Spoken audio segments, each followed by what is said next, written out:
Hello students, good morning all of you. Our today topic is Prime Minister.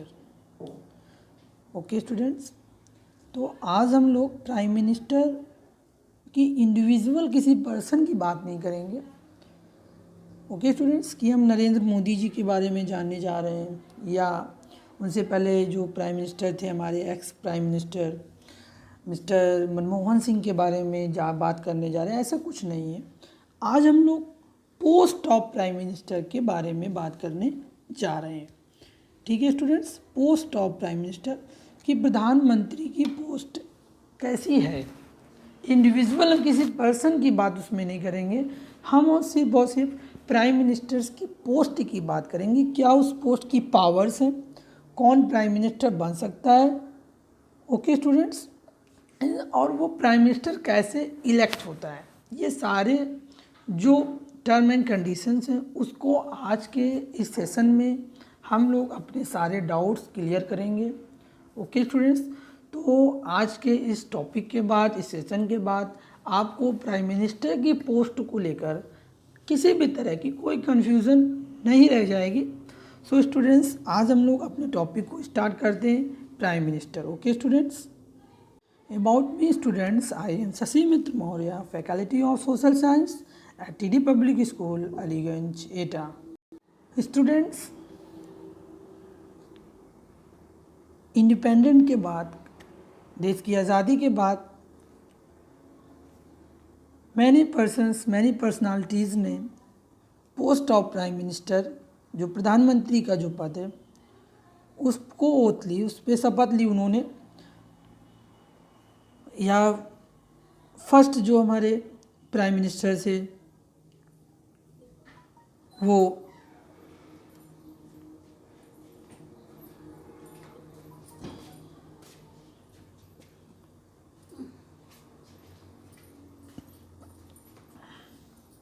First prime minister students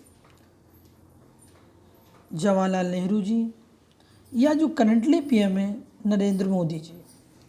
okay students, वो first थे और ये currently ये present के जवाहरलाल नेहरू, और ये currently PM mister Narendra Modi. तो आज हम लोग कोई इंडिविजुअल पर्सन, अब ये यहाँ से जीके क्वेश्चंस के लिए हमारे जितने भी एक्स प्राइम मिनिस्टर्स हैं उनके नाम अपनी कॉपी में मेंशन करेंगे, फेयर नोट्स में। ओके स्टूडेंट्स, तो आज हम लोग जानते हैं पोस्ट ऑफ प्राइम मिनिस्टर के बारे में। स्टूडेंट्स, हमारा जो क्वेश्चन है वो है who is the prime minister. आखिर प्रधानमंत्री कौन या प्राइम मिनिस्टर कौन है। यहाँ पे आपका ये आंसर नहीं होगा मिस्टर नरेंद्र मोदी। हम लोग आज पोस्ट ऑफ प्राइम मिनिस्टर की बात कर रहे हैं, तो प्रधानमंत्री कौन होता है।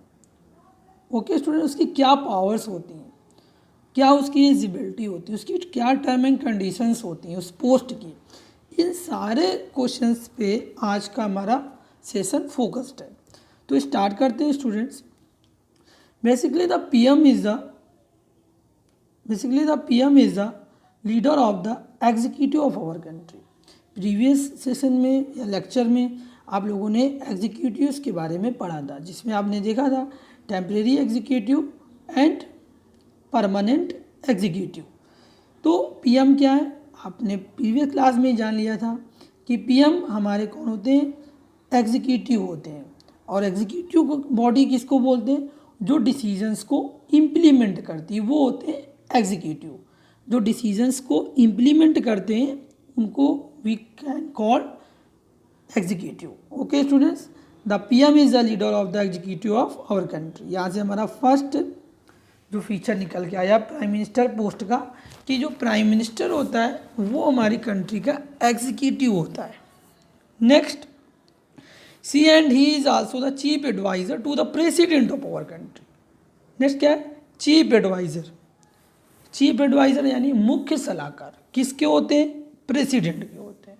तो यहाँ पे इसका मतलब क्या हुआ स्टूडेंट्स, क्या यहाँ से हमें चीज़ समझनी कि प्रेसिडेंट, जो हमारे कंट्री के जो प्रेसिडेंट है, अगर उनको कोई भी डिसीज़न लेना है तो उनको किससे एडवाइस लेनी पड़ेगी? प्राइम मिनिस्टर से। अगर प्रेसिडेंट को कोई भी डिसीजन लेना है स्टूडेंट्स, तो उनको प्राइम मिनिस्टर से एडवाइस लेनी पड़ेगी। अगर प्राइम मिनिस्टर सर उससे एग्री नहीं है उस डिसीजन से, तो प्रेसिडेंट वो डिसीजन नहीं ले सकते। तो पावर किसके पास है? प्राइम मिनिस्टर के पास। यानी जो मेन एडवाइज़र है उसके पास सारी पावर्स है। हमारे कॉन्स्टिट्यूशन ने दी है, प्राइम मिनिस्टर को पावरफुल बनाया है हमने। ओके, आप कॉन्स्टिट्यूशन में आप ये देखेंगे कि हेड ऑफ स्टेट, जो भारत का जो मुखिया है वो प्रेसिडेंट है। हेड ऑफ स्टेट प्रेसिडेंट है। भारत के राष्ट्राध्यक्ष राष्ट्रपति, हेड ऑफ स्टेट प्रेसिडेंट है। लेकिन सारी पावर्स किसके पास है? प्राइम मिनिस्टर के पास है।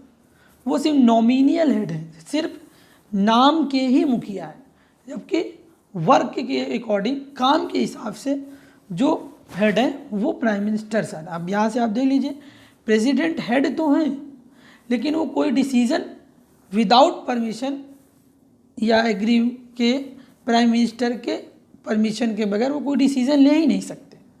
तो वो हेड किस चीज़ के? ओके स्टूडेंट्स, तो प्रेसिडेंट में कोई भी डिसीजन लेने से पहले प्राइम मिनिस्टर से एडवाइस लेनी पड़ती है। Okay students, also C and he is the head of the council of minister. Previous lecture में आपने इसको कंप्लीट किया था कि काउंसिल ऑफ मिनिस्टर के हेड कौन होते हैं? प्राइम मिनिस्टर होते हैं। जो कैबिनेट होती है उसके हेड कौन होते हैं? कैबिनेट के साथ साथ काउंसिल ऑफ मिनिस्टर्स होती है, जिसमें आपके cabinet ministers, independent state ministers and deputy ministers, 3 categories होती हैं जो मैं आपको बताऊंगा। तो head of the council ministers होते हैं सारे मंत्री परिषद के समूह के हेड होते हैं, मुखिया होते हैं। ओके स्टूडेंट्स, और आप जानते हैं कि जो कैबिनेट, जो काउंसिल ऑफ मिनिस्टर्स होती है वो बहुत ही पावरफुल होती है। अब काउंसिल ऑफ मिनिस्टर्स जो पावरफुल, जब काउंसिल ऑफ मिनिस्टर्स की बॉडी इतनी पावरफुल है तो उसको जो हेड कर रहा है, जो उसको लीडरशिप दे रहा है, यानी प्राइम मिनिस्टर, उसके हेड होते हैं काउंसिल ऑफ मिनिस्टर्स के, तो वो एक्सट्रीमली पावरफुल होते हैं, अत्यधिक शक्तिशाली होते हैं। ओके स्टूडेंट्स, अब नेक्स्ट क्वेश्चन स्टूडेंट्स हमारा ये कि प्राइम मिनिस्टर्स इलेक्ट कैसे होते हैं? प्राइम मिनिस्टर का चुनाव कैसे होता है, इलेक्टेड कैसे होते हैं? तो फर्स्ट जो चीज़ हमें याद रखने की है वो ये है कि नॉट इलेक्टेड डायरेक्टली। इनका जो इलेक्शन होता है वो डायरेक्टली नहीं होता है। डायरेक्टली मतलब इसमें पीपल्स की पार्टिसिपेशन नहीं होती है। डायरेक्टली हम लोगों की इन्वॉल्वमेंट डायरेक्टली प्राइम मिनिस्टर की पोस्ट के लिए नहीं होती है। ओके, आपको याद रखना है हमारे कंट्री में आपको ये कि प्राइम मिनिस्टर और प्रेसिडेंट की पोस्ट के लिए हमारी इन्वॉल्वमेंट डायरेक्टली नहीं होती। ठीक इसी तरीके से चीफ मिनिस्टर्स में है, गवर्नर्स में है, तो इसमें हमारी इन्वॉल्वमेंट डायरेक्टली है नहीं, डायरेक्टली नहीं है। ओके स्टूडेंट्स, करंट पीएम जो हमारे वर्तमान प्राइम मिनिस्टर है mister Narendra Modi, how many of us, हम में से कितने लोगों ने वोटेड फॉर हिम डायरेक्टली, उनको डायरेक्टली वोट किया है? तो आप लोगों की तो अभी एज नहीं हुई है, तो अपने पेरेंट्स से पूछिएगा घर पे कि प्रीवियस ईयर जब जनरल इलेक्शंस, जब लोकसभा इलेक्शंस 2019 हुए थे, तो आपके पेरेंट्स ने क्या मिस्टर नरेंद्र मोदी को वोट किया था? मेरा यहाँ पे कहने का ये मतलब है, जब वो पोलिंग बूथ पर गए थे तो वहाँ पे जो ईवीएम मशीन रखी थी, क्या उस बैलेट ईवीएम मशीन में मिस्टर नरेंद्र मोदी लिस्टेड थे या अदर कैंडिडेट्स थे? ओके स्टूडेंट्स, तो आपने पेरेंट्स से पूछेगा कि जब वो ईवीएम मशीन में उन्होंने, जब वो वोट करने गए पोलिंग बूथ पर, क्या उस ईवीएम मशीन में mister Narendra Modi as a candidate listed थे? आप सिर्फ इतना क्वेश्चन कीजिएगा। ओके स्टूडेंट्स, तो वो बताएंगे उन्होंने किसको वोट किया था। तो मैं आपको बताता हूँ, तो फर्रुखाबाद आपकी कॉन्स्टिट्यूंसी है। ओके स्टूडेंट्स, आपकी जो लोकसभा क्षेत्र है वो है फर्रुखाबाद। बहुत सारे स्टूडेंट्स का एटा भी होगा। ओके स्टूडेंट्स, तो फर्रुखाबाद कॉन्स्टिट्यूंसी की अगर मैं बात करूं तो वहाँ से, और जब इलेक्शंस होते हैं तो मैनी पार्टीज उसमें पार्टिसिपेट करती हैं। ओके स्टूडेंट्स, तो बहुत मैनी पार्टीज जो होती हैं वो इलेक्शन में पार्टिसिपेट करती हैं। अगर एग्जांपल ऐसा है जैसे BJP, Congress, Samajwadi party SP, Bahujan Samajwadi party BSP and many other national parties and regional parties. Okay students, so students BJP से आपके यहाँ जो कैंडिडेट थे, बीजेपी से मिस्टर मुकेश राजपूत थे, कांग्रेस से मिस्टर सलमान खुर्शीद साहब थे, आई थिंक सलमान खुर्शीद साहब थे। ओके स्टूडेंट्स, बीएसपी से I think students Manoj Agrawal, I think, मैं श्योर नहीं हूँ, आप अपने पेरेंट्स से पूछिएगा। तो इस तरीके से कैंडिडेट्स थे। क्या यहाँ पर बीजेपी की तरफ से मिस्टर नरेंद्र मोदी का नाम है? नहीं है। डायरेक्ट यहाँ पे देखिए बीजेपी से कौन कैंडिडेट है? मिस्टर मुकेश राजपूत। तो जिन्होंने कांग्रेस को वोट किया उन्होंने मिस्टर सलमान खुर्शीद साहब को वोट किया, जिन्होंने बीजेपी को वोट किया उन्होंने मिस्टर मुकेश राजपूत को किया, जिन्होंने बीएसपी को किया आई थिंक उन्होंने मिस्टर मनोज अग्रवाल सर को किया होगा। ओके स्टूडेंट्स, अब होता क्या है, अब जिस भी पार्टी के कैंडिडेट्स मेजॉरिटी में इलेक्ट होकर लोकसभा जाते हैं, लोकसभा में कौन होते हैं? Member of parliament.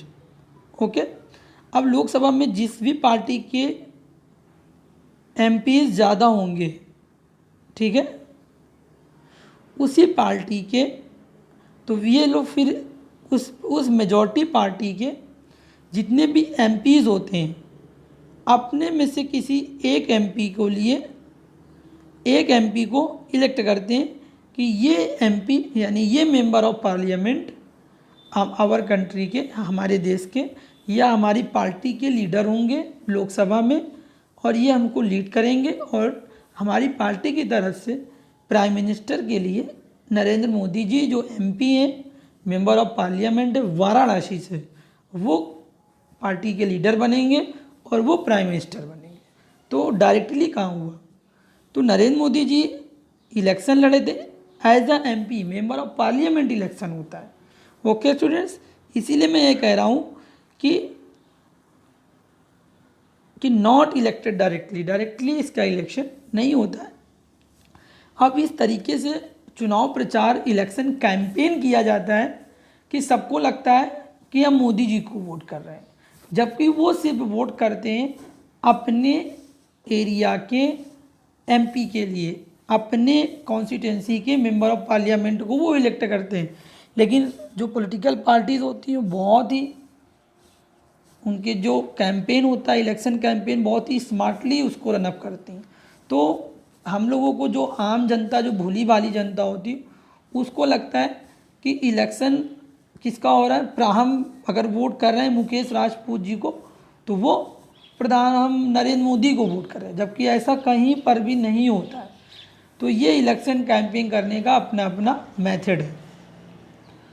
The leader of the majority party, तो मेजॉरिटी पार्टी का जो लीडर होता है, आर कॉलिशन, गठबंधन भी बनता है, कॉलिशन होता है, in the Lok Sabha is appointed as the prime minister. तो बीजेपी इस समय हमारे कंट्री में किसकी गवर्नमेंट है? बीजेपी प्लस अदर पार्टीज़, ठीक है, बहुत सारी अदर पार्टीज़ के साथ कॉलिशन किया है बीजेपी ने, बीजेपी प्लस अदर पार्टीज़ के साथ, जिसको नाम दिया है इन लोगों ने एनडीए। क्या नाम दिया है? एनडीए। ओके, तो national democratic alliance, NDA.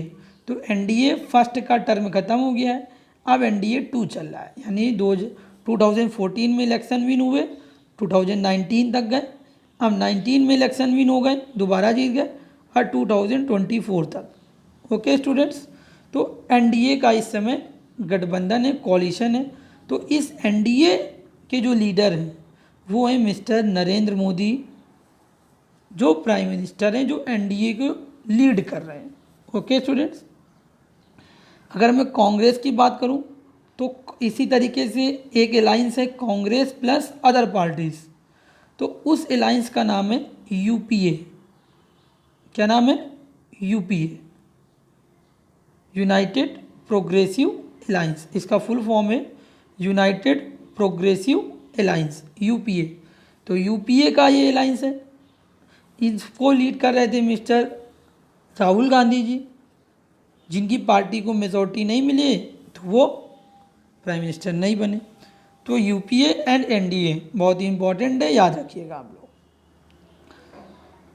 Next, the PM is appointed by the president. आपने प्रीवियस लेक्चर में देखा था किस तरीके से ओथ सेरेमनी की मैंने आपको पिक दिखाई थी, जिसमें मिस्टर हमारे जो प्रेसिडेंट सर थे मिस्टर रामनाथ कोविंद जी, वो prime minister and other ministers को किस तरीके से ओथ दिला रहे थे, उनको अपॉइंट कर रहे थे। तो प्रेसिडेंट अपॉइंट करते हैं पीएम को, आप लोग याद रखिएगा। ओके स्टूडेंट्स, यहाँ पे थोड़ा सा एग्जांपल देखते हैं स्टूडेंट्स। अब यहाँ पे 4 पार्टीज हैं, party 1, party 2, party 3, party 4। Okay students, अब इलेक्शंस हुए स्टूडेंट्स। अब इसको मान लीजिए आप कांग्रेस, इसको बीजेपी एंड इसको अदर पार्टीज, ठीक है। तो देखिए किस पार्टी को सबसे ज़्यादा वोट मिले, बीजेपी को। तो किस पार्टी का लीडर, किस पार्टी का एमपी प्राइम मिनिस्टर बनेगा, इस पार्टी का बनेगा, क्योंकि इसको वोट ऑफ परसेंटेज सबसे ज़्यादा है। ओके स्टूडेंट्स, तो in this case the leader of the part 2 will become the prime minister, यानी जो पार्टी 2 है इसका प्राइम मिनिस्टर बनेगा, क्योंकि सबसे ज़्यादा वोट शेयर किसने किया है, बीजेपी ने। Okay students, let's forward. Students, prime ministers की पावर्स क्या है, अब हेडिंग डाल लीजिएगा powers of prime ministers. Heading आप लिख लीजिएगा powers of prime ministers. Okay students, the powers of the PM, prime ministers की जो पावर है, can be summarised in 1 extremely influential sentences. अगर मैं एक सेंटेंस में बात करूं, उसकी पावर्स सिर्फ एक सेंटेंस उस सारी चीज़ को बता देता है स्टूडेंट्स, वहाँ से हमें पूरा अंडरस्टैंड समझ में आता है। जो है the PM chairs the cabinet meetings, the PM chairs the cabinet meetings, यानी हमारे prime minister sir cabinet meetings, जो भी कैबिनेट मिनिस्टर्स की मीटिंग होती है उसको चेयर्स करते हैं, यानी उसकी अध्यक्षता करते हैं। ओके स्टूडेंट्स, तो PM chairs the cabinet meetings. और कैबिनेट जो मिनिस्टर्स होते हैं they are very extremely powerful. हम जब कैबिनेट मिनिस्टर्स ही इतने पावरफुल हैं और उस कैबिनेट मिनिस्टर्स के जो लीडर हैं वो कितने पावरफुल होंगे, यानी प्राइम मिनिस्टर एक्सट्रीमली पावरफुल है students. The PM chairs the cabinet meetings. The selection of Supreme court, previous class में जब आपने जुडिशरी आपका लेक्चर चल रहा था, जुडिशरी के सेशन में आपने देखा था ये पॉइंट, वहाँ पे हमारा हो गया था। The selection of Supreme Court and High Court जजेस also has a major role of the PM. आपने जुडिशरी में देखा था कि सुप्रीम कोर्ट के जो चीफ जस्टिस हैं एंड हाई कोर्ट के जो चीफ जस्टिस हैं उनके अपॉइंटमेंट में पीएम का मेजर रोल है, तो ये भी उसकी एक पावर है। Okay students, the cabinet is the most powerful body of Indian government. Indian government में जो कैबिनेट होती है वो सबसे मोस्ट पावरफुल बॉडी होती है, सबसे शक्तिशाली संस्था होती है। सो द पर्सन, इसलिए जो व्यक्ति यानी so the person who heads of the cabinet, जो कैबिनेट को जो हेड करता है, is the most powerful minister of the country, वो हमारे देश का सबसे शक्तिशाली मंत्री होता है। और मोस्ट पावरफुल मिनिस्टर कौन है कंट्री का, वो है प्राइम मिनिस्टर। प्राइम लगा हुआ है ना, मिनिस्टर है ना, लेकिन वो प्राइम है यानी सबसे मुख्य है, यानी वो प्रधानमंत्री। So the person who heads the cabinet is the most powerful minister of the country. Okay, students? Students, the Prime Minister is called the head of the government. ये आपको याद रखना है पॉइंट कि हेड ऑफ द गवर्नमेंट यानी सरकार के यानी हमारे सरकार के मुखिया कौन है, वो हैं प्राइम मिनिस्टर. ओके स्टूडेंट्स, ये आपको याद रखना है. Let's forward. नेक्स्ट क्वेश्चन है students, who can become the PM. Bharat का प्रधानमंत्री कौन बन सकता है? Who can become the PM. ऐसा नहीं है कि कोई पाकिस्तान का व्यक्ति आकर, ऑस्ट्रेलिया का या अमेरिका का कोई भी पर्सन आकर इंडिया का प्राइम मिनिस्टर बन जाए. इसके लिए ज़रूरी है, प्राइम मिनिस्टर बनने के लिए सबसे इम्पॉर्टेंट चीज़ है citizen of India. First criteria तो यही होता है, जो पहली योग्यता ये होनी चाहिए कि वो भारत का नागरिक हो. इसका ये मतलब हुआ कोई भी फॉरेन पर्सन, कोई भी विदेशी नागरिक भारत का भारत का प्रधानमंत्री यानी भारत इंडिया का प्राइम मिनिस्टर नहीं बन सकता है. ठीक इसी तरीके से प्रेसिडेंट भी वो नहीं बन सकता. प्रेसिडेंट के लिए भी उसको सिटीजन ऑफ इंडिया होना चाहिए बाय बर्थ, ठीक है, जन्म से, या उसको भारत का नागरिक होना चाहिए. सेकेंड, उसको मेंबर होना चाहिए लोकसभा का या राज्यसभा का. आपके मिस्टर जो नरेंद्र मोदी है वो लोकसभा से मेंबर हैं और वो मेंबर ऑफ पार्लियामेंट किस सीट से हैं? वाराणसी से. ओके, तो वो भी पहली क्राइटेरिया को वो फुलफ़िल करते हैं, वो भारत के नागरिक हैं. सेकंड वो करते हैं. और थर्ड, लोकसभा का है तो उनकी एज 25 ईयर्स एज से प्लस होनी चाहिए, अबव होनी चाहिए. अगर वो राज्यसभा के मेंबर हैं तो उनकी एज 30 ईयर्स से अबव होनी चाहिए. तो ये क्राइटेरिया है, आपको याद रखिए. तो आप में से बहुत सारे स्टूडेंट्स भारत के नागरिक भी हैं, तो अब उनको ये 3 जो क्राइटेरिया उनको फुलफ़िल करना होगा और वो भारत के प्रधानमंत्री बन सकते हैं. तो कोई भी बन सकता है क्योंकि हमारे यहाँ डेमोक्रेसी है. Okay students, let's forward. Students, what happens in the cabinet meetings. Cabinet meetings में क्या होता है? कैबिनेट मिनिस्टर्स मीट होते हैं, उनकी मीटिंग्स होती है, बैठते हैं और मेजर इश्यूज़ पर डिस्कस करते हैं. जो कंट्री के जो मुख्य इश्यूज़ हैं, जो मेन इश्यूज़ हैं, मुख्य मुद्दे हैं, जो मेन प्रॉब्लम्स हैं, उन पर वो डिस्कस करते हैं. In case there is a conflict, अगर कैबिनेट मिनिस्टर्स के बीच में कोई कॉन्फ्लिक्ट आता है, क्योंकि सबकी आइडियोलॉजी, सबके विचारधारा या सबके ओपिनियन अलग अलग हो सकते हैं, ठीक है, कोई सेम एक तरीके से हर कोई नहीं सोच सकता है. हाँ, सबके सोचने का तरीका अलग होता है. तो ऑब्वियसली बिल्कुल नॉर्मल सी बात है कि जब मिनिस्टर्स की इतने सारे मिनिस्टर्स बैठेंगे तो मतभेद हो सकता है, ओपिनियन अलग अलग हो सकता है. तो उस सिचुएशन में जो डिसीजन किसका माना जाएगा? वो प्राइम मिनिस्टर का. क्यों? क्योंकि प्राइम मिनिस्टर उस काउंसिल के हेड है. कैसे issues, all major issues are discuss in these meetings. सारे प्रमुख मुद्दे इन मीटिंग्स में डिस्कस किए जाते हैं, जैसे कश्मीर प्रॉब्लम्स के ऊपर, पॉल्यूशन के ऊपर, चाइना रिलेशंस के ऊपर, जीडीपी के ऊपर. एट टाइम, इस समय प्रेजेंट टाइम में जितनी भी कैबिनेट मीटिंग्स हो रही हैं उसमें जो मेन इश्यू हमारा बना हुआ है वो है कोविड-19. ओके स्टूडेंट्स, इस टाइम जितनी भी कैबिनेट मीटिंग्स हो रही हैं उसमें जो मेन इश्यूज़ हैं वो है कोविड-19. उससे कैसे कंट्री को फाइट करना है, इसी के ऊपर सारी मीटिंग इस समय चल रही है. मेन प्रॉब्लम्स एक और निकल के आ रही है, चाइना बॉर्डर्स पे अपनी आर्मी का डिप्लॉय बढ़ा रहा है, तो ये भी इस समय डिस्कशन का मुद्दा है. तो ये सारे प्रॉब्लम्स एज अ कंट्री हर समय ये मेन इश्यूज़ होते रहते हैं और इन्हीं प्रॉब्लम्स को सॉल्व करने के लिए कैबिनेट मिनिस्टर्स बनाई गई और उसके हेड प्राइम मिनिस्टर्स है. Let's forward. So students, is the PM all powerful. क्या प्रधानमंत्री सर्वशक्तिमान होते हैं, सर्वसर्वा होते हैं? नॉट रियली, ऐसा नहीं है. Okay students, with the rise in a collision governments, जैसे कोलिशन गवर्नमेंट्स का पीरियड आया है, क्योंकि हर पार्टी को इंडिविजुअल मेजॉरिटी नहीं मिलती. इसमें बीजेपी को मेजॉरिटी है, लेकिन इससे पहले एक दौर आया था 90s के बाद जिसमें किसी भी सिंगल पार्टी को मेजॉरिटी नहीं मिल रही थी. सब लोग एक दूसरे की हेल्प से पार्टी गवर्नमेंट को मेक कर रहे थे, क्योंकि दोबारा इलेक्शन होने में बहुत खर्च आता है, तो सभी लोग कॉलिशन करके गवर्नमेंट बना लेते हैं और अपने से में किसी भी एक एमपी को प्राइम मिनिस्टर बना देते हैं।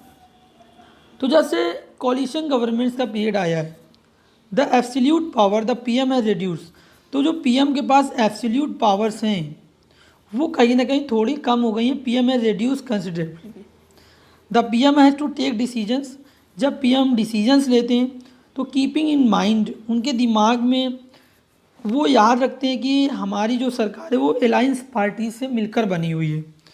ओके स्टूडेंट्स, अगर उनमें से किसी भी पार्टी ने अपना सपोर्ट वापस ले लिया तो गवर्नमेंट क्या हो जाएगी, गवर्नमेंट गिर जाएगी, यानी उसकी मेजॉरिटी नहीं होगी तो वो सरकार गिर जाएगी। तो जब बहुत सारी मैनी पार्टीज़ मिलकर गवर्नमेंट बनाती हैं तो उसका जो पीएम होता है वो मजबूत नहीं होता है। मैं अगर हिंदी में बोलूँ तो आपको समझ में आएगा, वो मजबूत नहीं होता है, वो मजबूर होता है। ठीक है, यानी बहुत मजबूर है। ये जितने भी डिसीज़न ले रहे हैं, अगर इनका मन है तो भी उसको मान रहे हैं, नहीं है तो भी मजबूरी में उस डिसीज़न को मानना पड़ रहा है। क्योंकि अगर बहुत सारी पार्टीज से कोalition बन के गवर्नमेंट बनी हुई है, अगर किसी भी एक पार्टी ने सपोर्ट ले लिया तो सरकार गिर जाएगी और प्राइम मिनिस्टर की पोस्ट ख़त्म हो जाएगी, उनको अपने पद से, अपनी पोस्ट से रिज़ाइन देना पड़ेगा, फिर से इलेक्शन होंगे। Otherwise the government might fall of, नहीं तो अन्यथा सरकार गिर जाएगी। तो जब से कोलिशन गवर्नमेंट्स का पीरियड आया है तो प्राइम मिनिस्टर्स की कुछ पावर्स जो वो है वो सारी पावर्स यूज़ नहीं कर पाता है। ओके स्टूडेंट्स, तो इस समय जो गवर्नमेंट्स हैं वो फुल मेजॉरिटी में और उसके प्राइम मिनिस्टर्स ये हैं, मजबूत प्राइम मिनिस्टर आप कह सकते हैं। यानी जो भी डिसीजन उनको लेने होते हैं हमारे प्राइम मिनिस्टर सर को, मोदी जी को, आते हैं और उनका जो टाइम आने का है वो सबको पता है। रात में 8 बजे आएंगे, 8 बजे आते हैं और बड़े बड़े डिसीजंस लेते हैं। कभी वो डिमोनेटाइजेशन करते हैं, नोटबंदी करते हैं अचानक आकर, कभी लॉकडाउन लगा देते हैं 8 बजे आकर। तो प्राइम मिनिस्टर सर का जो फेवरेट टाइम है वो रात के 8 बजे, याद रखिएगा आप लोग। फिर स्टूडेंट लेट्स फॉरवर्ड। तो स्टूडेंट देखिए यहाँ पे इस पिक से दिखाया जा रहा है, ये कोलिशन गवर्नमेंट का एग्जांपल है कि वो बेड़ियों से बंधा होता है, डिसीजंस, मेजर डिसीजंस नहीं ले पाता है जब कोई प्राइम मिनिस्टर कोलिशन गवर्नमेंट से बनता है। ओके स्टूडेंट, इस समय जो हमारे प्राइम मिनिस्टर हैं उनकी जो पार्टी है बीजेपी को फुल मेजॉरिटी है, पूर्ण बहुमत है, तो वो मेजर डिसीजंस ले लेते हैं। जैसे उन्होंने डिसीजन लिया 370 को डिसॉल्व करने का, आर्टिकल 370 हटाया, डिमोनेटाइजेशन नोटबंदी का मामला हो या लॉकडाउन का हो, ये बिग इश्यूज़ हैं, मेजर डिसीजंस हैं। ओके, ये क्यों ले पाए, क्योंकि इनको फुल मेजॉरिटी है। ओके स्टूडेंट्स, लेकिन आपको ये भी याद रखना पड़ेगा, इन अ डेमोक्रेसी स्टूडेंट्स, लोकतंत्र में, सो स्टूडेंट्स डेमोक्रेसी में students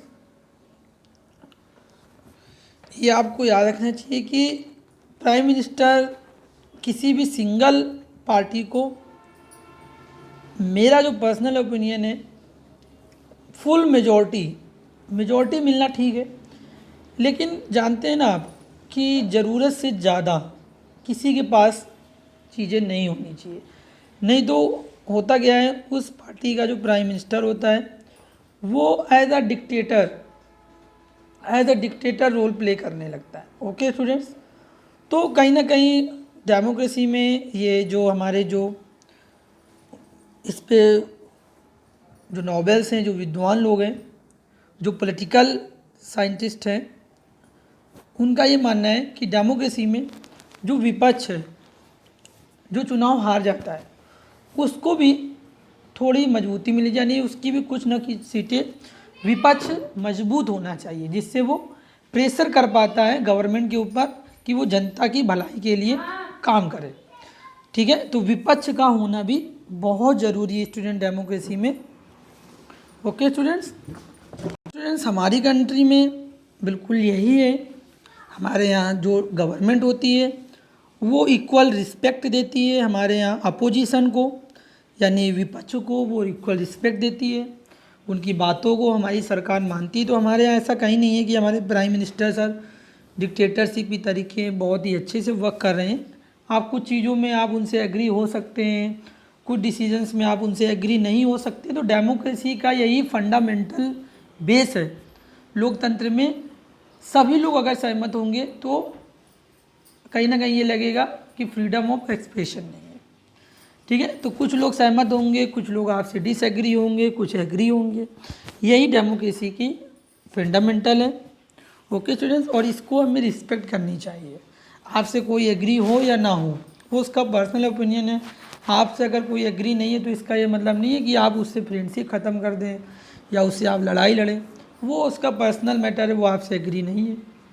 that's it. Okay students. So students, आज का हमारा जो सेशन हुआ है वो एंड हुआ। आज हमने प्राइम मिनिस्टर की पोस्ट को कंप्लीट कर लिया। किसी भी तरीके से कोई भी आपके डाउट्स हो आप कमेंट सेक्शन में करिएगा। ओके स्टूडेंट्स, फिर हमारा डिस्कशन होगा ही लेक्चर के बाद।